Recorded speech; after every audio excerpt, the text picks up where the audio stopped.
Gênesis 35:3 diz assim: levantemo-nos e subamos a Betel, farei ali um altar ao Deus que me respondeu no dia da minha angústia e me acompanhou no caminho por onde andei. Amém? Jacó está neste momento revendo algumas coisas na sua vida, e é interessante porque neste momento Deus tinha dado uma ordem para que ele se levantasse e fosse em direção ao local específico, e este local específico é Betel. Amém? Então era um local que tinha marcado a vida dele, porque neste momento que ele tem esse encontro com Deus, quando que isso ocorreu? Nós vamos voltar um pouco atrás, né? E nós vamos voltar lá no capítulo 28 do livro de Gênesis. Então eu quero que você tenha isso no seu coração. Deus é um Deus presente na nossa caminhada diária. E ainda que passemos pelo vale da sombra da morte, Ele certamente passará junto conosco. Ele vai estar conosco, Ele vai estar trilhando conosco essa caminhada. Então, para que Betel fosse uma realidade na vida de Jacó, ele precisou ter este encontro com Deus neste local específico que é Betel. Amém? Então, quando Deus fala com ele lá no capítulo 35, para que ele suba até Betel, para que ele edifique ali um altar, para que ele apresente diante deste altar a sua oferenda, a sua oferta, Deus fala assim: foi neste local que no dia da angústia, no dia qual ele estava fugindo do seu irmão, Deus se manifestou a ele. Quando isso ocorreu, está lá no livro de Gênesis, no capítulo 28, quando o pai de Jacó, Isaac, o abençoa para que ele possa ir até a sua parentela, até a sua família, familiares, parentes distantes, e ali ele possa arrumar ali um casamento, alguém que da mesma linhagem familiar possa realmente dar sequência, dar prosseguimento, né, nessa questão familiar, né? Ele estaria recebendo a bênção do pai e ele estaria ali formando uma nova família. Então é interessante porque quando ele sai da sua casa, ele sai debaixo da bênção, da proteção de Deus. Mas havia acontecido algo que antecedeu este momento de Gênesis no capítulo 28. O que aconteceu? Momentos antes, dias antes ou meses antes, aconteceu algo nessa família. O pai já estava com uma idade avançada, Isaac já estava com uma idade avançada, e ele chama o irmão de Jacó, Esaú, que era o primogênito, era o mais velho, porque eles eram gêmeos, né? Jacó e Esaú, mas Esaú nasceu primeiro, e Jacó, diz a palavra de Deus, que ele saiu segurando o calcanhar, né, de Esaú. Então, o direito de primogenitura cabia a Esaú. Então, o pai chamou Esaú, pediu para que ele preparasse uma caça, preparasse um alimento, né, que ele pudesse caçar com a sua própria habilidade, e trouxesse ao pai, porque assim o pai estaria abençoando ele de uma maneira tremenda. A mãe, ouvindo atrás da porta, quis mudar aquela situação, quis favorecer o outro filho, que era Jacó, e ela prepara ali um alimento, prepara algo agradável ao pai, e faz com que o filho, Jacó, se passe por Esaú, e o pai, que diz a palavra de Deus que já era alguém de muita idade, não enxergava bem, já estava sem a visão devida, ele não percebeu, ele percebeu que a voz era de Jacó, mas quando ele tocou em Jacó, ele estava com um pelo, com uma roupa diferente, e confundiu o pai, pensando que era Esaú, o abençoou, e ali ele passa a ter a bênção da primogenitura. E ele sai, e logo em seguida chega Esaú, e Esaú pede para que o pai o abençoe com a bênção que ele tinha prometido, a bênção devida, e ele falou que ele não podia fazer isso porque ele já tinha abençoado, pensando que era ele, abençoou o irmão. E aí começa um conflito familiar. Começa ali um conflito que foi gerado por uma atitude, né, errada ali dentro daquele lar. E diz a palavra de Deus que Esaú, ele colocou no coração dele que o pai certamente estava vivendo os últimos dias da vida dele, e que quando o pai morresse, ele mataria o seu irmão Jacó. Então criou um clima de hostilidade dentro daquela casa, criou um clima de competição, um clima terrível. E quando há essa ordem do pai para que o filho Jacó possa ir e possa formar ali uma nova família, possa ser abençoado, então é um outro momento que ocorre após este momento, né, de confusão familiar, de situações que muitas vezes acontecem nas nossas famílias, que muitas vezes tentam corromper ou quebrar a harmonia do lar, quebrar, né, o relacionamento, né? E o primeiro relacionamento que o ser humano tem é no lar, é na sua casa. Então Deus, ele quer tratar conosco, e para tratar conosco, para tratar com Jacó, Deus precisou tirá-lo ali da sua família, e Deus estava levando para um momento de tratamento. E o primeiro momento de tratamento de Deus na vida de Jacó, e o primeiro momento de tratamento de Deus nas nossas vidas, tem que passar por Betel. Tem que passar pelo local onde Deus quer se retratar conosco. Deus quer falar conosco de uma maneira tremenda. Deus quer se revelar a nós de uma maneira tão especial.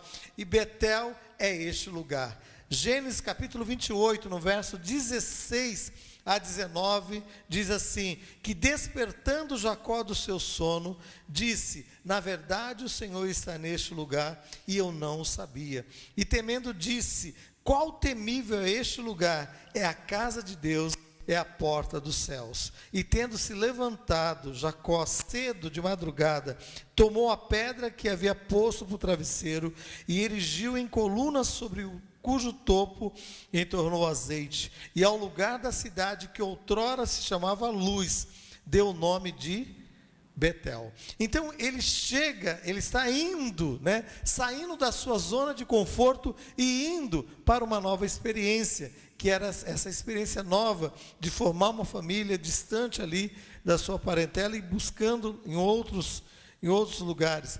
Ele parte de Berseba no versículo 10 do capítulo 28, ele segue em direção a Harã, e tendo chegado àquele lugar, que era aquela cidade ali que era Luz, ele pega uma pedra, ele deita e usa aquela pedra como um travesseiro, e ali ele tem uma revelação, ele tem um momento de revelação da parte de Deus, e ele vê uma escada que sai da terra e chega até os céus, tocando os céus de uma maneira tremenda.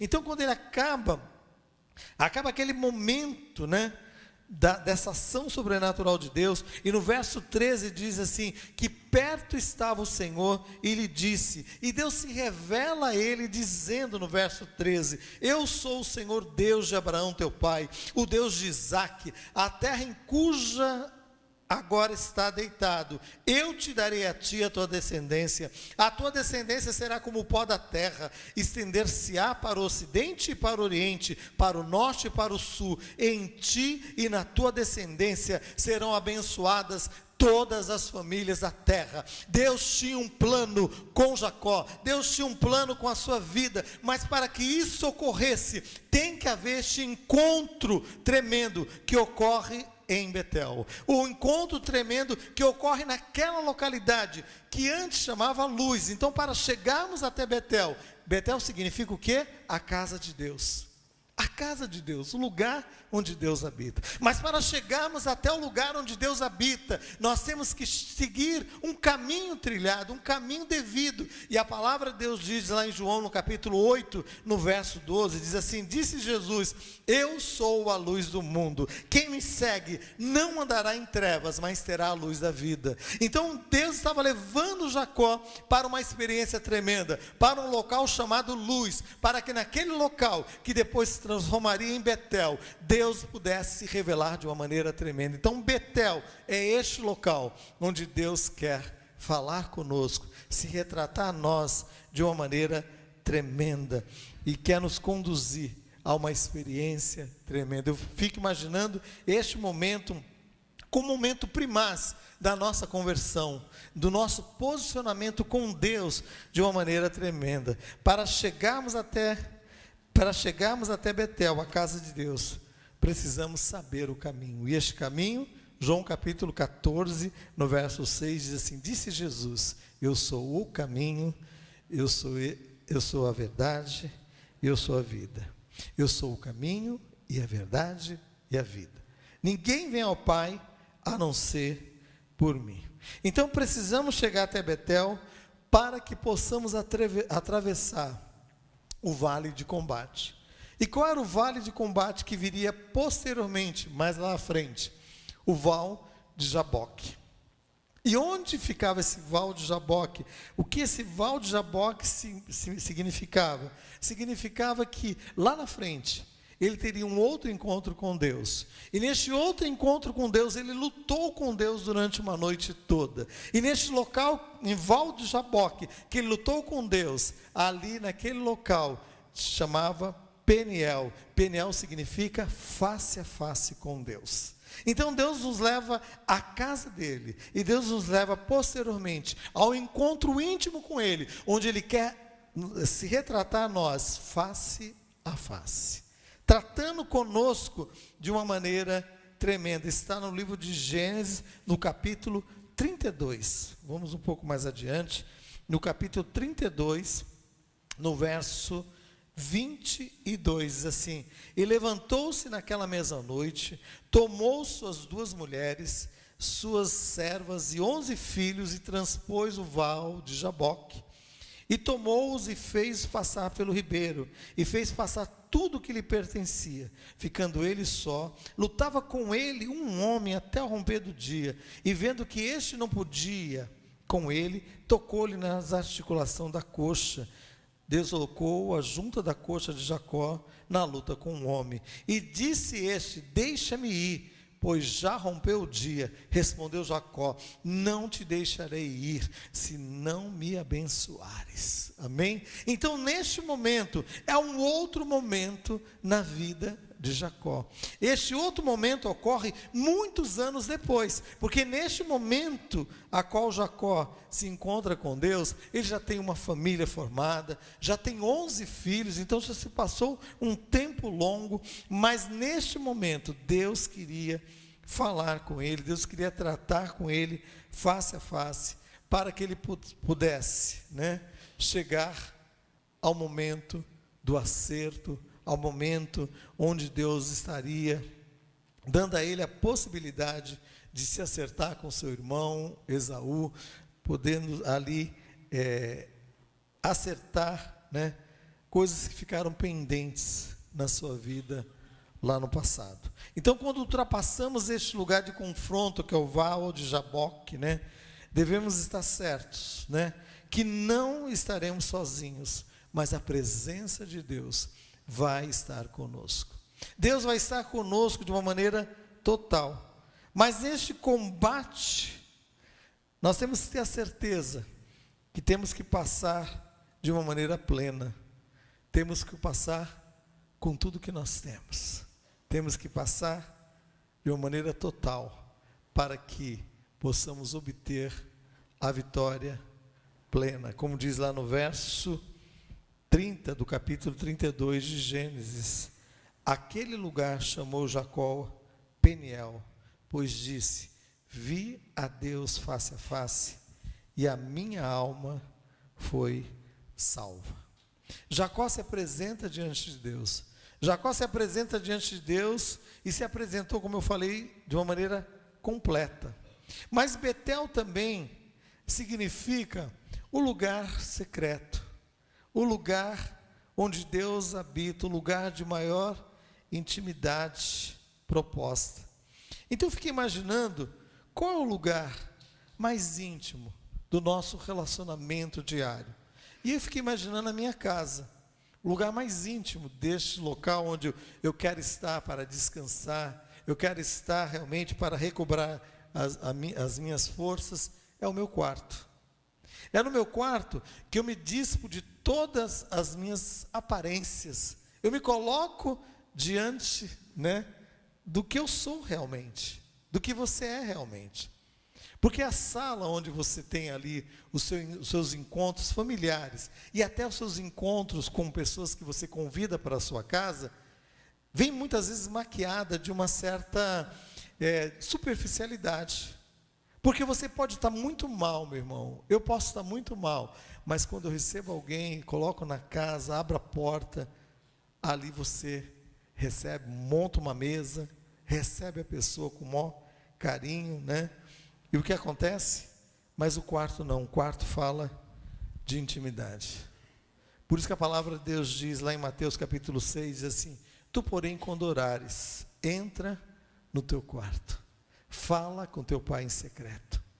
Então Betel vai se transformar também neste local que é a casa de Deus. Não somente a casa de Deus, este local onde nós estamos aqui, porque este local que nós estamos aqui é um local agradável, um local onde realmente é a casa de Deus, mas essa casa de Deus, ela começa neste relacionamento pessoal com Deus, lá na tua casa, lá no teu quarto.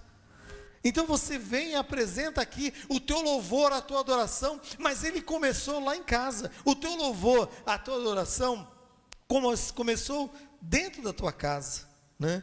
Então eu fico imaginando este local também, como eu falei, de intimidade, mas também um local de descanso.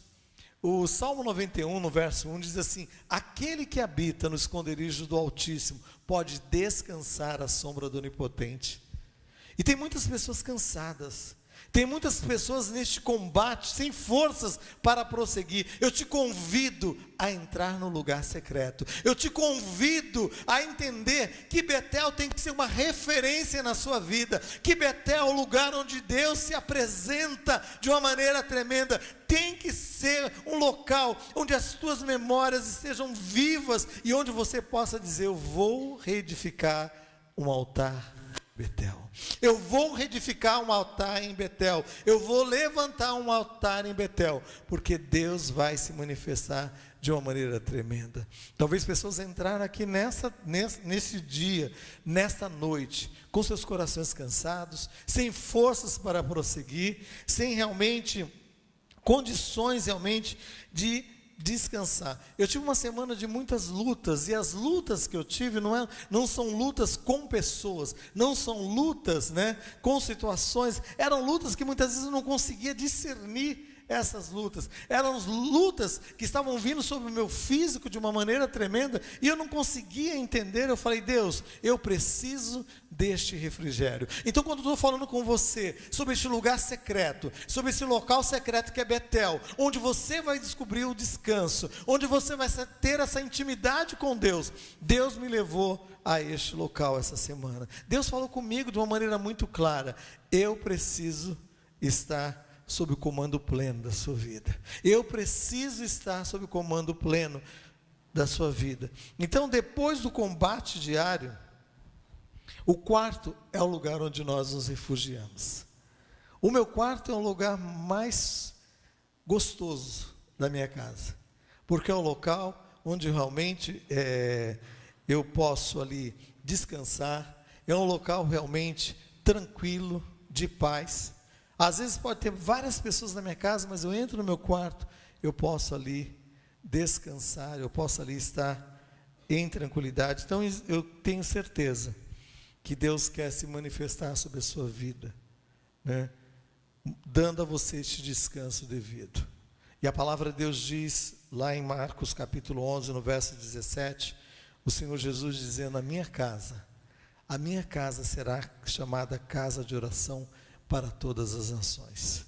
Deus quer abençoar você de uma maneira tremenda, que a bênção se estenda para várias outras pessoas, da mesma forma que o Senhor propôs o Evangelho, para que fosse levado esse Evangelho a todas as nações.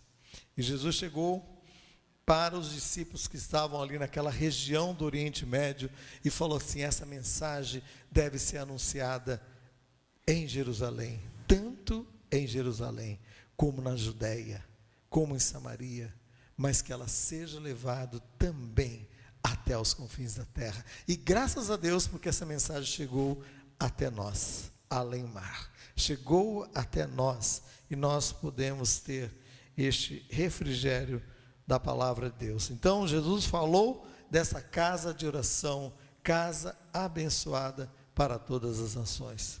Que Betel seja isso na sua vida, seja este local onde Deus se manifesta, seja este local onde Deus quer realmente se manifestar a você de uma maneira tremenda, seja este local onde realmente você possa ter esse momento de intimidade, este momento de descanso na presença de Deus, mas seja também um local onde você possa entender que você tem que ser um abençoador, não somente do círculo da sua família, mas um abençoador de outros, meu amado irmão. E eu sei que famílias serão abençoadas também através da sua vida. Famílias têm sido abençoadas através da sua vida. Você não tem noção. As pessoas estão olhando para você, estão observando você, o teu sentar, o teu levantar. Eu entro no meu prédio, eu brinco que eu uso meu apartamento como um apartamento dormitório, né? Como muitos aqui. E as pessoas ali no meu prédio costumam dizer que eu tenho uma rodinha no pé, né? Eu entro e saio, né? Então as pessoas estão olhando, estão atentas à sua vida. Como estão atentas à minha vida, estão atentas à sua vida. Então que Deus possa usar você para que através da sua vida, né? Para através deste local que é Betel na sua vida, a casa de Deus, a morada de Deus, outros possam se achegar e possam realmente usufruir dessa bênção. Mas Betel também é um lugar de restauração e de cura, de perdão, né? Jacó precisava experimentar este perdão pleno na sua vida. Por quê? Ele trazia situações que eram situações lá do seu passado, situações que afligiam a sua alma. Quando ele sai da sua casa, ele sai carregando uma bagagem de coisas que deveriam ser deixadas para trás, mas ele trouxe pendências lá do passado. Eu não sei quais as pendências que você trouxe do passado, mas hoje é tempo de você se confrontar com Deus, é tempo de você colocar diante de Deus essas pendências, porque Deus quer trazer cura, Deus quer trazer restauração, Deus quer operar de uma maneira tremenda. Então Betel se torna também este local. Lá no capítulo 35, agora não no verso 3, mas no verso 1, diz assim: e disse Deus a Jacó: levanta-te, sobe a Betel e habita ali, faze ali um altar ao Deus que te apareceu quando fugias da presença de Esaú teu irmão. Meu irmão, tudo que você faz, tudo que eu faço, né? Deus está atento. Nada foge ao controle, ao comando de Deus. Nada foge ao olhar de Deus, meu amado irmão. Então Deus está falando ali, muitos anos depois, com Jacó: volta a Betel, ao lugar a qual você teve o primeiro encontro comigo, quando você estava saindo ali da sua casa. Volta, porque é lá naquele local que eu vi que você estava fugindo do seu irmão. Ele não tinha ainda falado com Deus essas coisas, mas meu irmão, antes que uma palavra saia da sua boca, como diz no Salmo 139, o Senhor já conhece. Antes mesmo que algo seja projetado por você, o Senhor já conhece. Então nós temos que entender isso, que a força do perdão vem em primeiro lugar de Deus, porque Deus conhece as tuas mazelas, as minhas mazelas. Deus conhece os meus confrontos, as minhas decepções, as minhas angústias, como conhece as suas. Então nós estamos nus diante de Deus, e este estar nu é estar realmente despido de tudo aquilo que possa trazer uma certa cobertura, que nos dá, ao nosso modo de ver, uma certa tranquilidade de que nós estamos no comando, mas que Deus possa tomar o comando da sua vida, e neste comando, meu amado irmão, Deus possa fazer o que lhe apraz, que Deus possa fazer, que Deus possa ir em lugares, né, no seu coração, na sua mente, onde homem nenhum possa entrar, porque somente Ele pode fazê-lo, e Ele quer fazer isso, e a palavra de Deus diz que essa força do perdão vem em primeiro lugar de Deus, porque Ele é a fonte inesgotável do perdão. 1 João capítulo 1, no verso 9, diz assim: se nós confessarmos os nossos pecados, Ele, Deus, é fiel e justo para perdoar os nossos pecados e nos purificar de toda a nossa injustiça. Mas, quero que você entenda, tem que haver este posicionamento nosso, da parte nossa, como seres humanos, se nós confessarmos os nossos pecados. Mas quem tem este poder para perdoar é Deus. Ele diz assim: Ele é fiel e justo para perdoar. Só que Jacó, ele vivia debaixo de uma sombra que perseguia a sua vida, uma sombra de uma ofensa cometida. Era um fantasma que assolava todo dia a vida de Jacó. Por muitos anos, o diabo aprisionou Jacó a um passado, a um ato do passado. Eu não sei qual o ato do passado a qual o diabo tem tentado te aprisionar, mas que bata em retirada agora, que haja confissão, que haja cura, que haja libertação, pois o Deus Todo-Poderoso, o Deus que apareceu a Jacó ali em Betel, é o mesmo Deus que está presente hoje aqui, para confrontar você, para estar com você também em Peniel, no outro local, onde face a face, ele se encontrou com Deus. E aí a palavra de Deus diz lá, no Salmo 51, no verso 1 e 2, Davi, quando ele peca, e o pecado de Davi é conhecido mundialmente, porque quando você fala do pecado de Davi, você já se lembra lá do adultério de Betseba, do filho que ela perdeu e assim por diante. E a gente se esquece que depois disso, Deus restaurou a vida dele, teve a consequência do pecado, que foi a perda do filho, mas o filho que se tornou o herdeiro, que é Salomão, surgiu dessa mulher. Mas aí a gente fica preso num ato passado, né? Mas aí no Salmo 51, no verso 1 e 2, Davi diz assim: Deus, compadece-te de mim, segundo a tua bondade. Deus, tenha compaixão de mim, não segundo os meus merecimentos, não segundo aquilo que eu acho ou penso, mas segundo a tua bondade, Deus. E ele diz: Deus, purifica-me do meu pecado.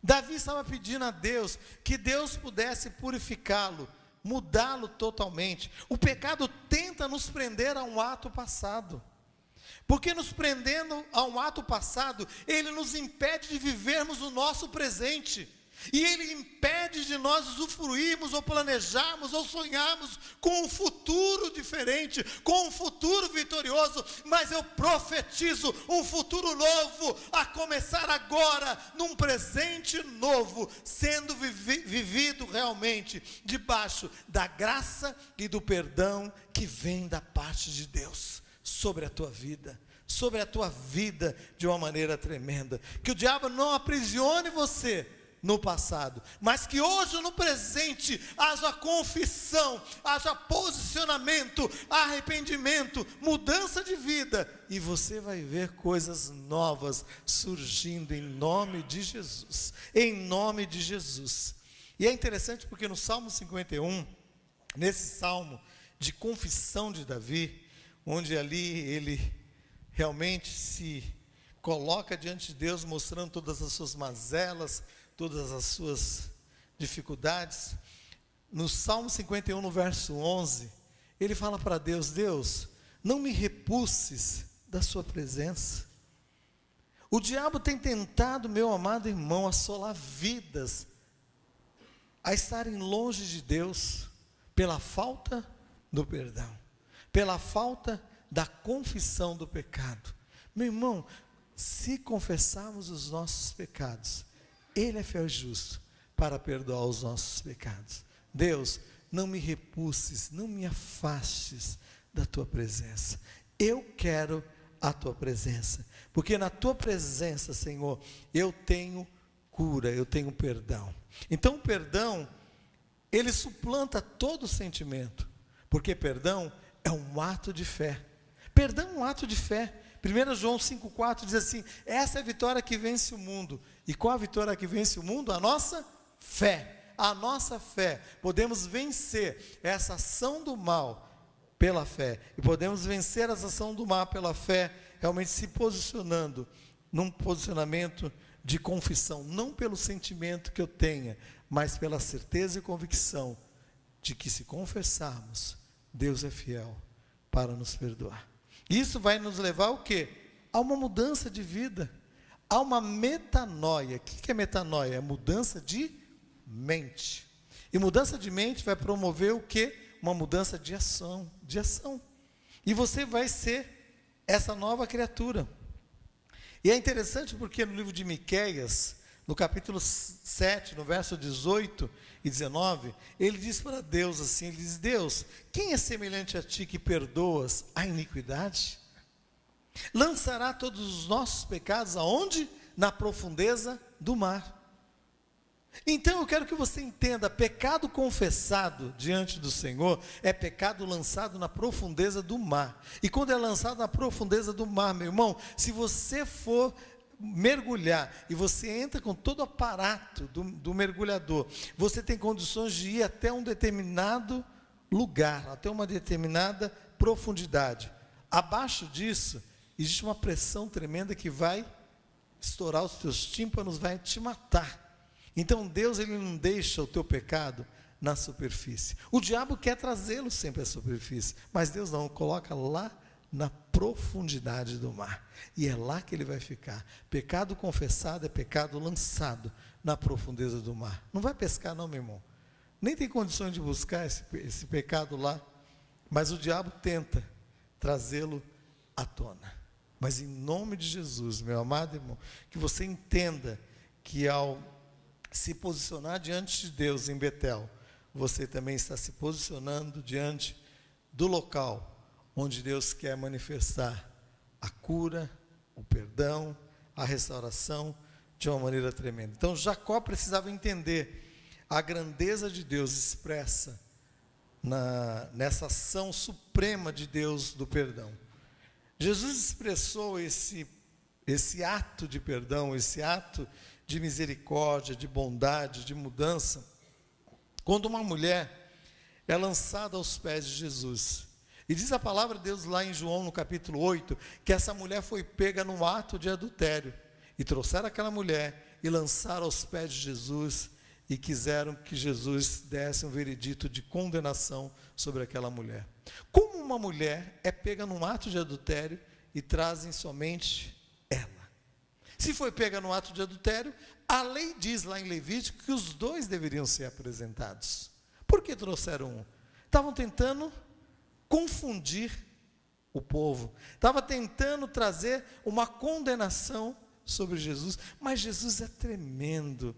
Eu amo Jesus. Eu amo a centralidade dele, né? No meio dos conflitos, meu amado irmão. Ele não se deixou levar. E eu quero que você não se deixe levar pelas circunstâncias, porque quem comanda a tua vida não são as circunstâncias, mas o Deus que tem o poder sobre todas as coisas. E ele está ali, diante daquela circunstância, está ali escrevendo na terra. Alguns estudiosos dizem que Jesus estava escrevendo os pecados deles. Não sei que estava lá escrevendo, e quietinho. E de repente ele sai com essa pérola, né? Ele diz assim: quem não tiver nenhum pecado, seja o primeiro a tirar a pedra. Eles todos, desde o mais velho até o mais novo, chegou ali com a sua pedra. E eu creio que os mais novos, por causa da força de vida, trouxeram uma pedra maior. E aqueles senhorzinhos mais velhinhos, talvez uma menorzinha, e chegou lá com a pedrinha, e Jesus falou: quem não tiver nenhum pecado. Ele não olhou para ninguém, para não constranger nem acusar ninguém. E de repente, o primeiro velhinho soltou a pedrinha. E foi soltando um, soltando o outro. E de repente o mais moço dali, no meio sozinho, viu que todos foram embora. E o que aconteceu? Ele soltou a pedrinha e foi embora. E diz a palavra de Deus que Jesus, levantando os olhos, olhou e não viu nenhum acusador. Ninguém estava mais lá. Só ele e aquela mulher. E o que ele falou para aquela mulher? Ele falou: filha, ninguém te condenou? Ninguém te acusou? Eu também não te condeno. Mas eu quero te dar uma orientação. Vá e não peques mais. Em outras palavras, Jesus estava dizendo: vá e mantenha uma vida correta. Jesus estava falando naquele momento, o ato de perdão de Deus não nos leva a uma prática inconsequente do pecado. Não, de maneira nenhuma. Mas ele nos conscientiza da santidade de Deus e do nosso viver diário em santidade. Tem que haver essa ação. O próprio Jesus disse em João capítulo 17, diz assim: santifica-os na verdade, porque a tua palavra é a verdade.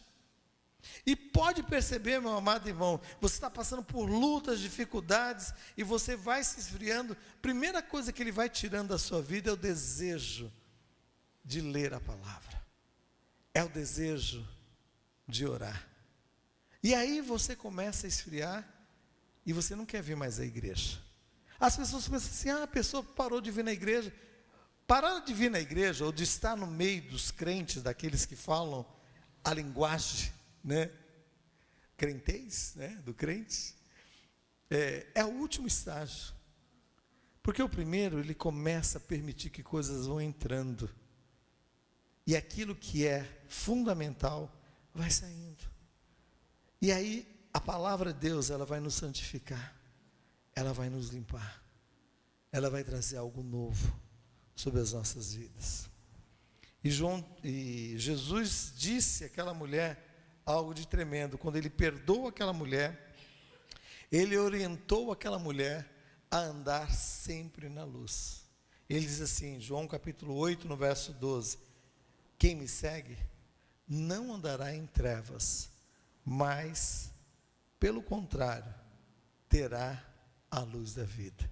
Então Jesus estava falando para aquela mulher: olha, eu te perdoo, vai, não peques mais, mas eu quero te dar uma orientação: ande na luz, ande em Jesus. Para andarmos na luz, para andarmos em Jesus, volta lá no começo da mensagem, aonde Jacó se encontrou. Primeiro local que Jacó se encontrou com Deus, na cidade chamada Luz, que veio a se tornar Betel, a casa de Deus, para que depois, anos depois, ele tivesse no Val de Jaboque o encontro com Deus no Peniel, face a face, onde Deus começou a tratar com as mazelas da sua alma. E Deus está tratando com pessoas aqui nessa noite. Deus está tratando com corações nessa noite. Deus não está te expondo, não, para colocar você em descrédito, não, para curar a tua vida, para restaurar você de uma maneira tremenda. Então seguir a Jesus implica em andarmos em novidade de vida, e isso trará restauração sobre as nossas vidas, trará o perdão de Deus, trará limpeza, purificação, restauração, alegria. Lá no Salmo 51, no verso 7, é interessante porque Davi, quando escreve esse salmo de confissão, esse salmo de posicionamento, de mudança, ele diz assim: Deus, purifica-me com isopo, lava-me e ficarei alvo como a neve. O que é o isopo? O isopo era um arbusto que crescia nas rochas áridas das regiões do Mediterrâneo. Suas folhas e flores possuem um alto teor medicinal. Então, quando nós falamos de perdão, nós falamos deste alto teor medicinal de cura. Cura para a sua vida, cura para a vida de outros. Eu creio que outros vão ser curados através da sua cura, do seu perdão, daquilo que você tem usufruído da parte de Deus. Por isso que Davi disse para Deus: Deus, purifica-me com isopo, purifica-me com este alto teor, Senhor Deus, de cura medicinal, Senhor. Eu quero ser curado, Senhor Deus, tremendamente, Senhor Deus amado. Eu quero, Senhor Deus, Davi falava, para ficar alvo como a branca neve. Nós somos um país tropical, nós não estamos acostumados, né, com esse quadro de neve, né? Mas quando nós vemos na televisão, quando nós vemos países, né, que passam por esse efeito climático, nós vemos que a neve é algo, sabe, é algo tremendo, é um branco da neve, é mais ou menos esse estilo que você tinha, lembra aqueles congeladores antigos que você abria, que a mãe tinha que lavar, né, mensalmente, abria, enchia de gelo, aquele branquinho, né? Eu fico imaginando. Então, lá naquele nesse, Davi, quando fala isso, fala: Deus, eu quero ser limpo, Senhor, com este alto teor medicinal, Senhor, para que eu possa ficar curado, e que essa cura possa trazer vestes limpas sobre a minha vida, eu posso ser limpo, Senhor Deus, com vestes brancas, Senhor Deus amado. Então o perdão possui este alto teor de cura medicinal. Então o apelo do salmista, agora no Salmo 130, no verso 1, ele diz assim: Deus, das profundezas eu clamo, escuta-me, se observares a iniquidade, quem subsistirá? E aí ele diz: Deus, contigo está o perdão, para que sejas temido. Já imaginou isso? Se Deus observar a iniquidade sua, você não tem condições de subsistir. Se Deus observar a iniquidade do João Carlos, ou do pastor João Carlos, porque eu não sou justificado, porque eu sou pastor, não, eu sou justificado, porque eu sou filho de Deus, lavado e remido pelo precioso sangue de Jesus. E a palavra de Deus assim: se Deus, Davi dizendo, o salmista no Salmo 130, das profundezas eu vou clamar, Senhor, o Senhor vai me escutar. Se o Senhor observar a minha iniquidade, quem subsistirá? Contigo está o perdão. Então Jacó agora está caminhando, né, em direção ao encontro com o seu irmão. Mas para ele chegar a esse encontro com o seu irmão, ele teve que passar por Peniel, que é a segunda parte do estágio, que é o face a face com Deus. Para ter um face a face de acertos com o teu irmão, com aquele que te feriu, magoou e que precisa haver acertos, primeiro você tem que passar por esse face a face com Deus. Face a face com Deus. E Gênesis capítulo 32, no verso 9 a 13, Jacó faz uma oração. E talvez seja essa a tua oração, e diz assim: orou Jacó: ó Senhor, que me disseste, torna a tua terra, a tua parentela, e te farei bem. E ele diz assim: Deus, eu sou indigno de todas as tuas misericórdias e de toda a tua fidelidade. Senhor, livra-me da mão do meu irmão Esaú. E o Senhor me disse: eu te farei bem e farei a tua descendência como a areia do mar. E ele diz assim, que não se pode contar. E tendo passado ali aquela noite, o que ele fez? Separou do que tinha um presente a seu irmão Esaú. Está em Gênesis 32, de 9 a 13. Então ele passa aquela noite, e naquele confronto com Deus, após aquele encontro ali com Deus, em Peniel, há este momento de restauração. Mas esse momento de restauração não vai ficar fazendo com que você olhe para o seu irmão e diz assim: ele precisa mudar. Não. O que ele falou? Eu sou indigno de receber da tua parte as tuas misericórdias. Eu não tenho dignidade, Deus. Eu dependo do Senhor. E aí a palavra de Deus diz que Deus, de uma maneira tremenda, foi conduzindo Jacó até o encontro com o seu irmão. Ele sai naquela comitiva após esse momento, e ele vai colocando comitivas com presentes, à frente, vai dividindo a primeira, a segunda, a terceira, até atrás ele está ali com a sua família, com os seus filhos, e ele vai em direção a Esaú. E Esaú vinha em direção a ele com 400 homens. Então o coração de Jacó era um coração temeroso, porque ele estava preso a um ato lá do passado. Um ato do passado que ele cavou de uma maneira inconsequente. Não quero tratar aqui as responsabilidades da sua mãe, não, mas ele teve ali as suas responsabilidades também. Mas diz a palavra de Deus que quando ele vê Esaú chegando próximo a ele, ele começa a se ajoelhar e prostrar. E diz que por 7 vezes ele faz isso. Então, do momento que ele deu, o primeiro momento de se colocar diante do Senhor, se prostrando ali, teve o primeiro abaixar, o segundo, o terceiro. O irmão vinha em direção a ele, Esaú, e diz a palavra de Deus, que vendo Jacó, ele correu em direção a Jacó, e o abraçou, e o beijou, e houve restauração, houve cura, porque a palavra de Deus diz em 2 Coríntios capítulo 5, no verso 17, diz assim: se alguém está em Cristo, ele é nova criatura, as coisas velhas já passaram, e tudo se fez novo. Eu creio que Deus quer fazer coisas novas na sua vida e através da sua vida. Eu creio que Deus vai promover encontros que vai trazer curas, encontros que vai trazer restauração. Quando experimentamos o genuíno perdão de Deus nas nossas vidas, nós somos porta-voz deste perdão a outros também. Lá no Salmo, para finalizarmos, o último Salmo que nós vamos ler, o Salmo de Davi, 51, 13 e 15, Davi diz assim: Senhor, depois de tudo aquilo que ele pede perdão a Deus, pede para Deus se compadecer dele, pede para Deus criar um coração novo a ele, ele diz no verso 13 e 15, diz assim: então Deus, ensinarei a outros os teus caminhos. Eu tenho certeza que Deus vai estar levantando você para conduzir outros por este caminho de cura, de perdão, de restauração. Deus vai te conduzir. E Davi diz assim: então ensinarei a outros os teus caminhos. Abre, Senhor, os meus lábios, e a minha boca manifestará os teus louvores.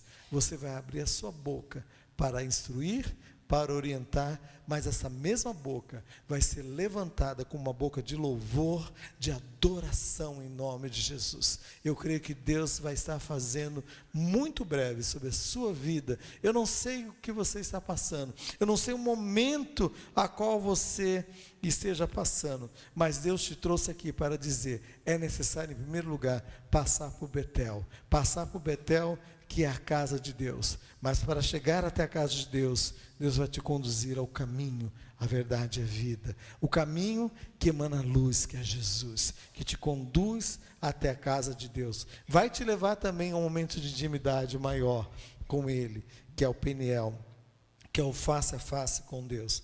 Mas para que isso ocorra, você vai passar pelo Val de Jaboque.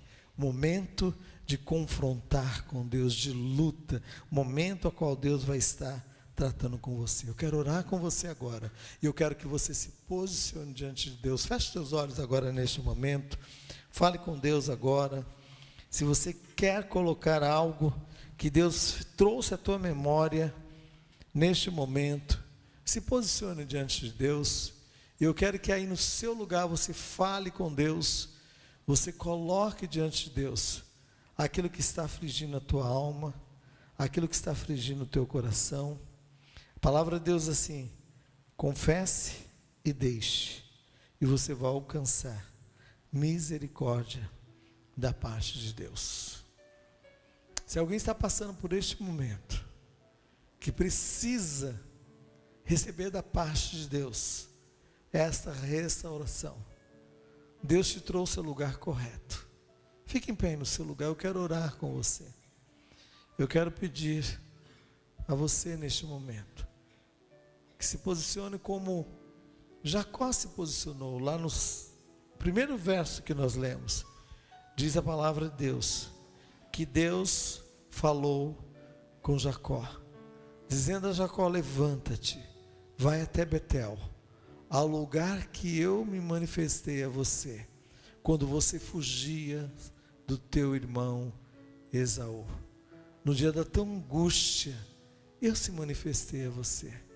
E o Senhor disse para Jacó: edifique ali um altar. Deus está pedindo a você que um altar seja edificado, que um altar seja edificado, e você vai ver algo de tremendo acontecendo. Eu quero orar com você. Fique em pé no seu lugar, fala com Deus. Talvez algo esteja afligindo o teu coração. Não deixe que o inimigo venha trazer angústia, tristeza ao seu coração. Eu quero que uma atitude de fé, você venha aqui à frente. Eu quero orar com você, você que está em pé. Venha aqui à frente. Nós vamos orar. Nós vamos colocar diante de Deus toda essa situação. Porque eu creio que Deus pode fazer muito mais além do que nós podemos pensar ou imaginar. O Deus que começou a boa obra, Ele é poderoso para fazer muito mais além do que você possa pensar ou imaginar. Porque aquele que começou a boa obra, Ele é poderoso para fazer muito mais além do que você possa pensar ou imaginar. Cadeias e grilhões serão quebrados nesta noite, em nome de Jesus. Toda angústia e tristeza que tem tentado cercar a tua alma, o teu coração, caia por terra agora, pelo poder e pela autoridade do nome de Jesus. Deus, toca neste coração, Senhor. Restaura, Senhor Deus, esta vida. Talvez que como Jacó, Senhor Deus, estão passando por um momento de aflição, um momento de luta, um momento, Senhor Deus amado, que durante muitos anos, Deus, estão vivendo, Senhor Deus, com este fantasma que tem tentado assolar a sua alma, o seu coração. Mas Deus, o Senhor trouxe essas pessoas até a casa de Deus, até Betel, que é um encontro com Deus, que é a casa de Deus. E com certeza, Senhor, o Senhor quer se revelar de uma maneira tremenda sobre corações, sobre vidas, Senhor Deus amado, nesta noite, levando a uma intimidade mais íntima com o Senhor, a um momento mais íntimo com o Senhor. Ó Deus, num confronto pessoal, através, Senhor Deus, de Peniel, face a face com Deus, Senhor, onde coisas mais íntimas, mais profundas sejam colocadas diante do Senhor, não para expor ao ridículo ou expor ao escárnio, não, mas para que sejam curados. Deus, cura, Senhor, cura vidas nessa noite, cura, Senhor. Que a oração que Davi fez através do Salmo 51, quando ele diz assim: Deus, purifica-me com aquela erva que é o isopo, Senhor Deus, que tem um alto poder curativo. Deus, ele estava dizendo: purifica-me, Senhor, e eu quero ser curado. E o sangue precioso de Jesus, ele é poderoso para nos curar, para nos libertar, porque a palavra de Deus diz em Isaías 53, no verso 4, verdadeiramente, Ele levou sobre si todas as nossas dores, o castigo que nos traz a paz, estava sobre os seus ombros, e pelas suas pisaduras, nós fomos sarados. Que haja cura, que haja restauração, que haja ação sobrenatural do Senhor, sobre vidas, sobre corações, Senhor, nesta noite, Senhor, opera com poder e com autoridade, Senhor, que haja ação sobrenatural do Senhor, Deus, operando com poder e com autoridade, Senhor, quebrando grilhões, quebrando amarras, Senhor, bata em retirada, Deus, toda e qualquer ação, toda acusação, caia por terra agora, Deus, em nome de Jesus, Senhor, liberando perdão, liberando cura, Senhor, em nome de Jesus, Senhor, curando, Senhor Deus amado, vidas nessa noite, Senhor, que o diabo tem tentado trazer acusação, Senhor, trazer confusão a essa mente, bata em retirada pelo poder e pela autoridade do nome de Jesus, este nome que é sobre todo nome, Senhor. Ah, Deus amado, que o Senhor esteja restaurando vidas nesta noite, Deus, a usufruir do melhor do Senhor, Deus, o melhor que o Senhor tem para essa vida, para este coração, em nome de Jesus, amém. Eu gostaria que você voltasse ao seu lugar crendo em nome de Jesus, na ação sobrenatural de Deus sobre a sua vida. Aquele que começou a boa obra, Ele é poderoso para cumprir sobre a sua vida, meu amado irmão, aquilo que Ele tem proposto, em nome de Jesus, em nome de Jesus. O Deus que te trouxe aqui nessa noite é o Deus presente, em nome de Jesus, amém?